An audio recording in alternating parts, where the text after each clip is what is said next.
I knew something was wrong the moment I opened my front door and felt cold morning air rush past me, followed by the sharp metallic shriek of a drill chewing into concrete. At first, my half-awake brain thought it was roadwork. But the sound wasn't coming from the street. It was coming from my driveway. A construction truck idled at the curb, orange lights pulsing across the pavement, and 2 workers in neon vests were kneeling beside my car, bolting thick steel bars straight into the ground like they were installing a jail cell. 20 or more bars, bright, industrial yellow, were laid out on the grass in a long row, waiting their turn. I hadn't even had my first sip of coffee yet, and my car was boxed in like evidence at a crime scene. I stepped outside in my socks, confused, irritated, trying to understand what I was looking at. "Hey, what is this? Why are you putting those there?" I wasn't yelling, but my voice was definitely not friendly. The workers barely looked up. One of them just shrugged and motioned vaguely toward the sidewalk. That's when I saw her. Karen, the HOA president, standing with her arms crossed, pink fleece zipped up halfway, tan clipboard hugged against her chest like a badge of authority. She wasn't supervising, she was posing, chin high, as if she'd been waiting hours just to see my expression. When I walked toward her, she didn't even turn her head. She just nodded toward the bars and said, with that classic HOA monotone, "New parking structure. Effective immediately." "Parking structure," I repeated, thinking maybe I'd misheard. "You mean on my driveway?" Still no eye contact. "It's designated overflow now," she said, speaking slowly like she was reading it off a cue card. "You'll need to park on the street starting today. Cars can't block this access." My front yard was perfectly silent except for the drills, but my head felt like someone had dropped a box of fireworks inside it. I pointed at the driveway, at the car trapped behind welded metal. "This is my property," I said, deliberately calm. "You can't just—" She cut me off with a casual wave of her clipboard as if she was shooing away a bee. "Take it up with the board," she said. "We've already voted." Then she turned her back. By the time the workers finished and left, my driveway looked like an obstacle course from a punishment reality show. I couldn't get my car out. I couldn't even walk straight across it. When I went back inside to grab my phone, I found a letter taped lopsided on my front door with blue painter's tape, like some kind of kindergarten art project. The letter claimed the HOA had reclassified my driveway and that I was strictly prohibited from using it for personal vehicle storage. Storage. As if parking my car on my own driveway was equivalent to leaving a broken refrigerator on the lawn. The kicker.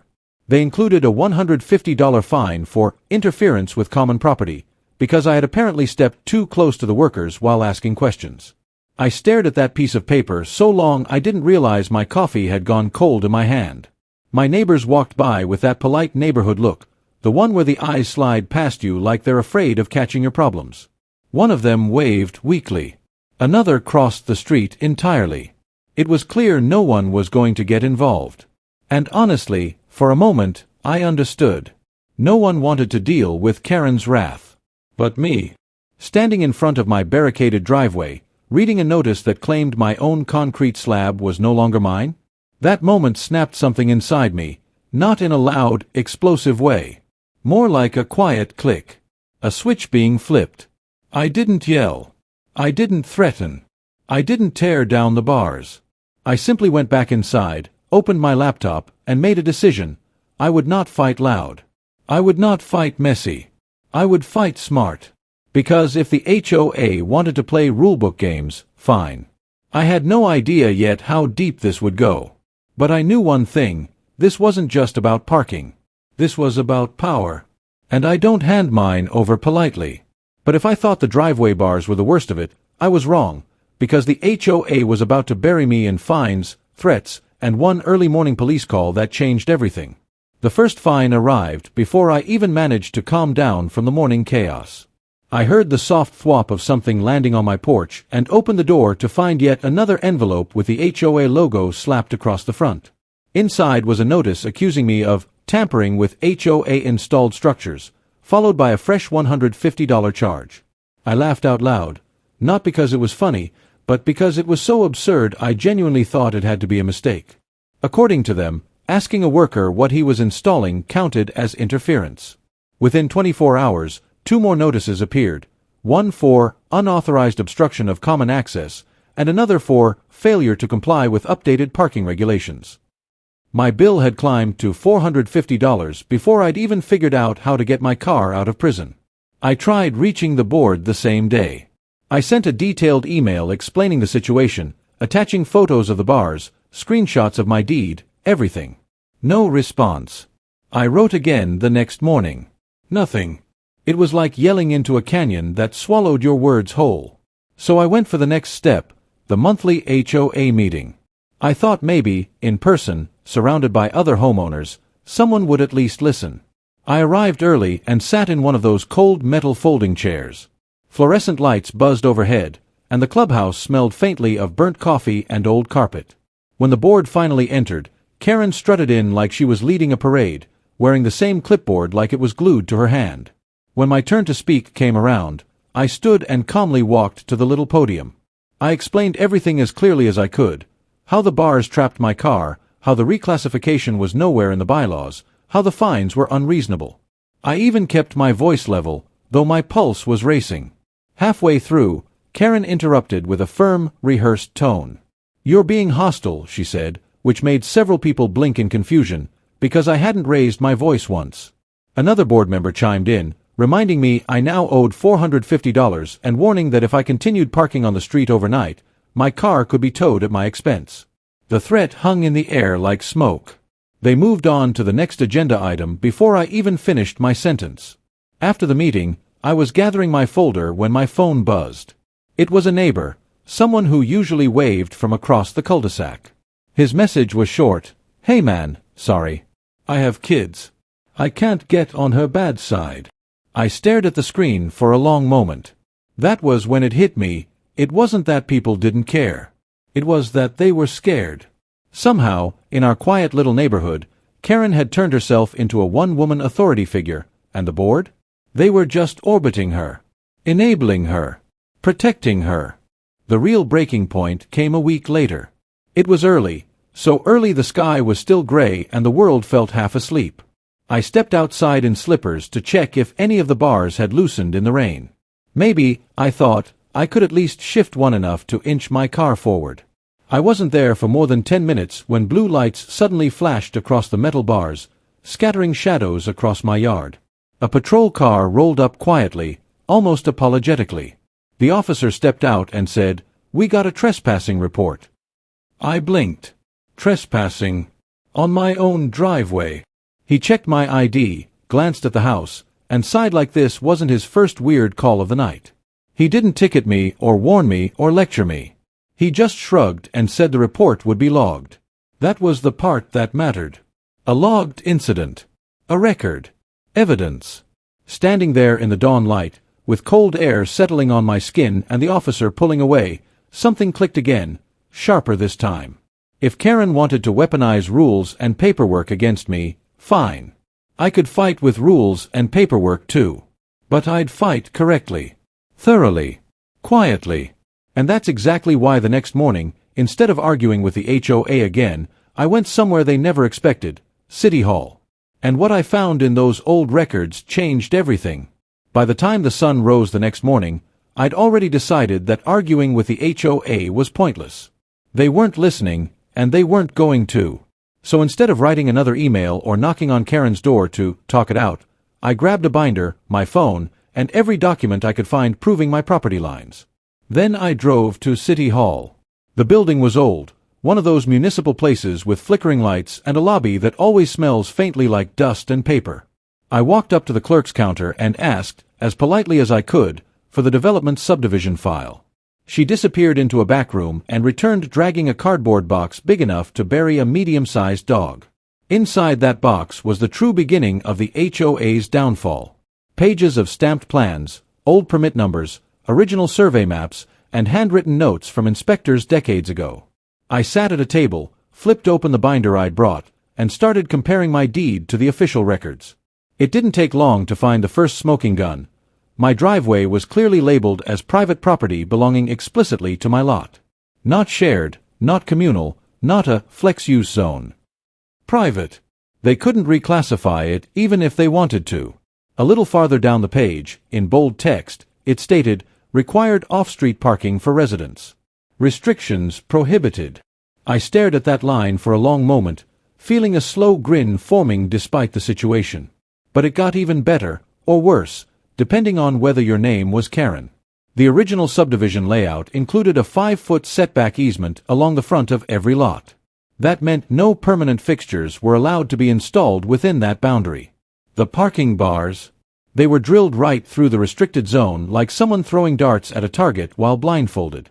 I marked that violation with a sticky note, then found another. The HOA's attempt to reclassify my driveway as guest parking threw off the entire ratio of designated spaces required for the neighborhood. That alone could trigger city involvement. And then, the fire lane issue. The cul-de-sac had a required turning radius for emergency vehicles. The bars the HOA installed jutted directly into that curve, narrowing the available space. If a fire truck ever needed to get through, those metal bars would have forced it to swing wide, and possibly miss access to the houses on my side entirely. This wasn't just about control anymore. This was about safety. I scribbled a note in my binder. Fire marshal violation, high priority. The list of infractions was growing longer by the minute.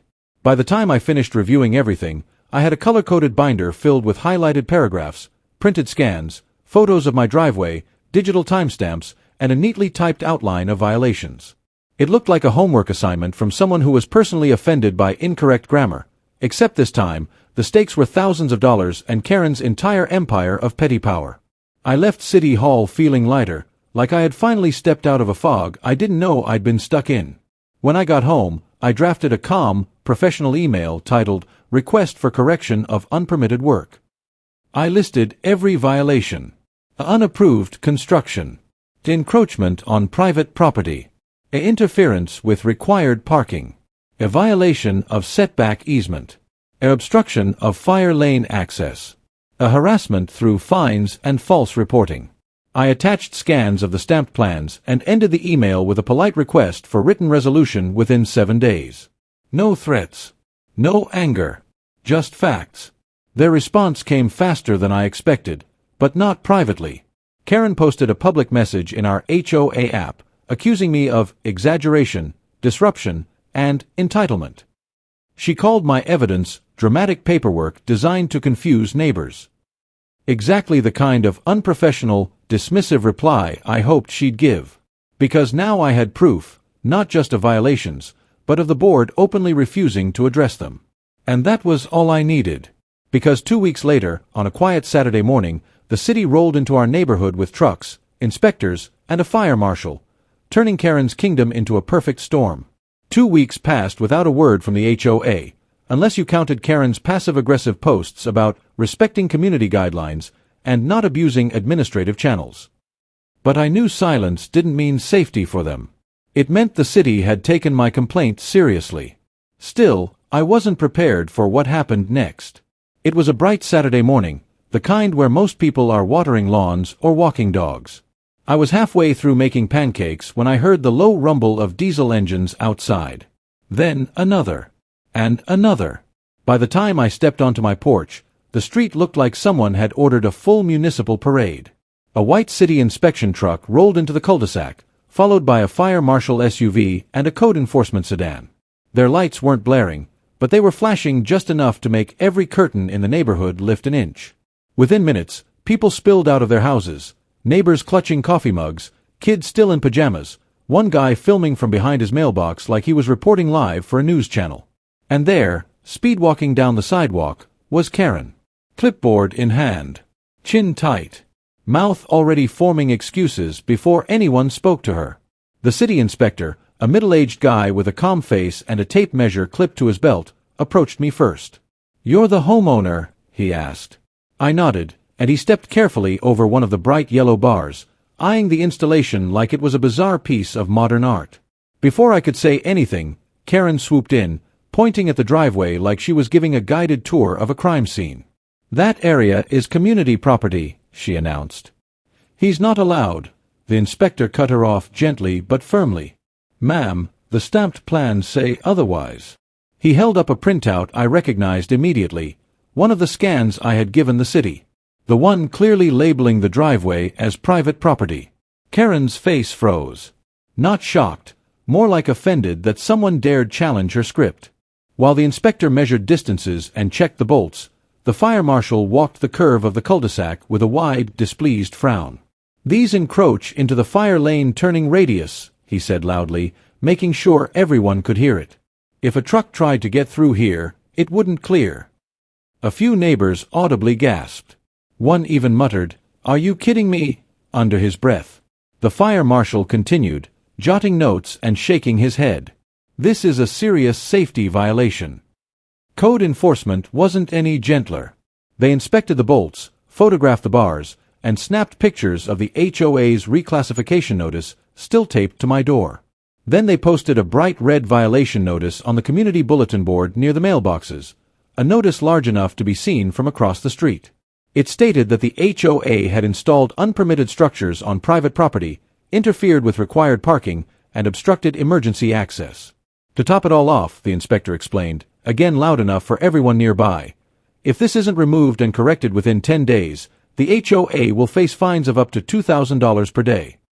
That was the moment Karen lost her composure. She tried to argue, voice rising, insisting the board had the authority to modify usage zones. The inspector just laughed, not mockingly, but in disbelief. "Ma'am, you drilled into a setback easement and a fire access curve. You can't modify gravity, let alone city code." Someone across the street actually snorted. A few neighbors started recording openly now. And then the final blow landed. A police cruiser rolled up. The same officer who'd come for the trespassing call stepped out. This time, he walked straight to Karen. "We've reviewed your previous reports," he said calmly. "Patterns of false or misleading calls can result in penalties. Consider this a warning." You could practically hear the air leave the crowd in one collective gasp. Karen didn't say another word. Not to the officer. Not to the inspector. Not to me. She just stood there, clipboard hanging limp at her side while the whole neighborhood watched her authority crumble in real time. But the show wasn't over. Because someone still had to pay for the fines, the repairs, and the legal mess. And when the HOA held an emergency meeting, everything collapsed faster than I expected.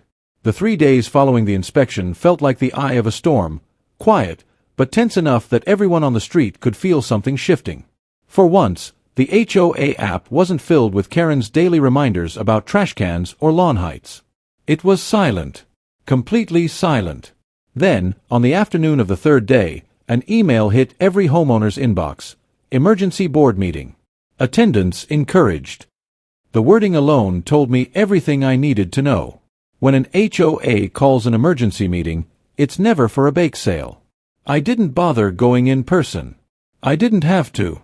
Enough neighbors attended and sent me updates in real time. According to them, the meeting wasn't a discussion, it was a meltdown. The city's violation notice had come with a cost estimate for removal, restoration, and potential fines. The numbers were brutal. The HOA had already been warned they could face up to $2,000 per day if the bars remained past the deadline. And that didn't include the cost of hiring a licensed contractor to undo the damage. When the treasurer read the total projected amount, well into 5 figures, the room reportedly fell into stunned silence. Then the finger-pointing began. One board member blamed Karen for acting without official approval. Another blamed the treasurer for not stopping her. Someone snapped that they'd never even voted on the overflow parking reclassification, and the secretary admitted she'd only signed the notice because Karen insisted it was a minor adjustment. It was like watching a poorly rehearsed play fall apart mid-performance. Every excuse contradicted the last one. Every board member wanted distance. No one wanted responsibility. Meanwhile, neighbors who had stayed quiet for years found their voices. "You bullied half this neighborhood," one man said. "And for what? Parking bars we never asked for." Another neighbor stood up and said, "If this had caused a fire truck delay, someone could have died. This isn't just petty. It's dangerous." The minutes were emailed to all residents later that night. The board had voted unanimously to 1. Hire a licensed contractor to remove all 22 bars immediately. 2. Pay the city's fines in full. 3. Restore my driveway to its original condition using reserve funds. 4. Seek legal counsel regarding board overreach. And at the bottom, a final line, President Karen, name redacted, has resigned effective immediately due to personal reasons. Personal reasons, of course, meaning public humiliation backed by thousands of dollars in fines. The next week, a professional construction crew arrived, real contractors this time, not the random workers Karen had hired under the table. They removed the bars one by one, patched the concrete, smoothed every inch, and power washed the surface until it looked better than it had in years. As they worked, neighbors strolled by and gave me small nods or quiet thumbs-ups. One even brought lawn chairs so they could watch the HOA undo the HOA's mess, as they put it. When it was over, the driveway looked perfect, clean, open, mine again. Later that evening, I stepped outside and took it in. Kids from down the street were riding scooters across the fresh concrete, laughing like it was a brand new playground. My elderly neighbor, Mrs. Patel, shuffled over carrying a plate of still warm sweet pastries. "Thank you for speaking up," she said softly. Most of us were afraid to. I didn't feel like a hero. Just relieved. Exhausted. But relieved. And the truth settled in slowly. I never shouted. I never threatened. I never broke anything or pulled up those bars myself. I beat the HOA with the one thing they never expected: patience, paperwork, and their own rules. And honestly, it was the most satisfying victory I've ever had. If you think this was the wildest HOA story I've dealt with, wait until you hear what the new HOA president asked me during his first week. Trust me, you'll want the next chapter.